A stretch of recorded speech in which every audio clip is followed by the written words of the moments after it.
When the veterans of old came home from Vietnam, they were treated differently than the veterans are today. Today, people have more respect for the veteran. My name is Mike Brown, and I served in the United States Air Force. My name is Wansuela Mackey, and I served in the United States Air Force. My name is Elaine Freeman. I retired as a Master Sergeant from the United States Air Force after serving 20 and a half years. I'm Larry Dotson. I was stationed with the 1876 Communications Squadron in Tan Son Nhut Air Base, Saigon, Vietnam. From 1914 to 1918, our men and women defended our freedom by serving in World War I. An estimated 9 million combatants died, and 7 million civilians died as a direct result of that war. It's now or never. The Second World War was a global war that lasted from 1939 to 1945. For the United States, that war began on December 7th of 1941. That was the day that the Japanese bombed Pearl Harbor. The president at the time was Franklin Delano Roosevelt, and he said to us, December 7th of 1941 is a day that will live in infamy. The Korean War was from 1950 to 1953.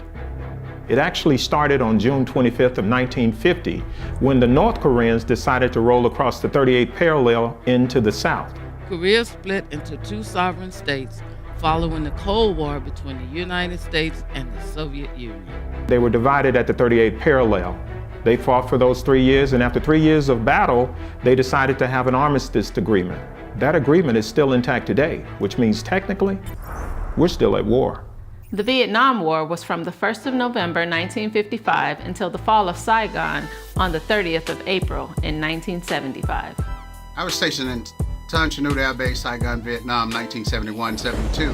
After 3 years of being in the Air Force, I was assigned to Vietnam. What many don't know is that the French were actually occupying Vietnam, and then they decided to withdraw, which left America holding the bag. Many lives were lost as a result of that war.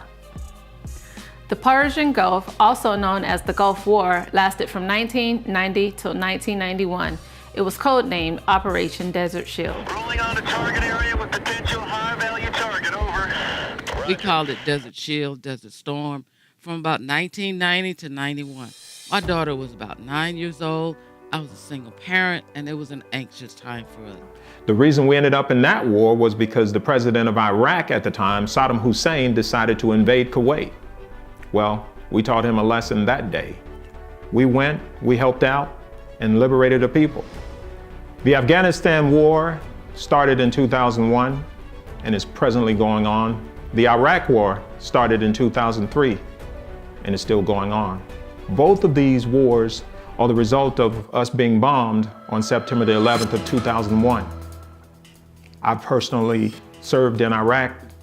I've also been to Afghanistan and served, and men and women continue to serve over there even today. If you're interested in knowing where our veterans served, there are a number of conflicts that don't get the acclaim as the big wars. But if you want to know about them, you can Google them. You can go to your local library or talk to a veteran. To all the men and women who have served and are currently serving, Happy Veterans Day.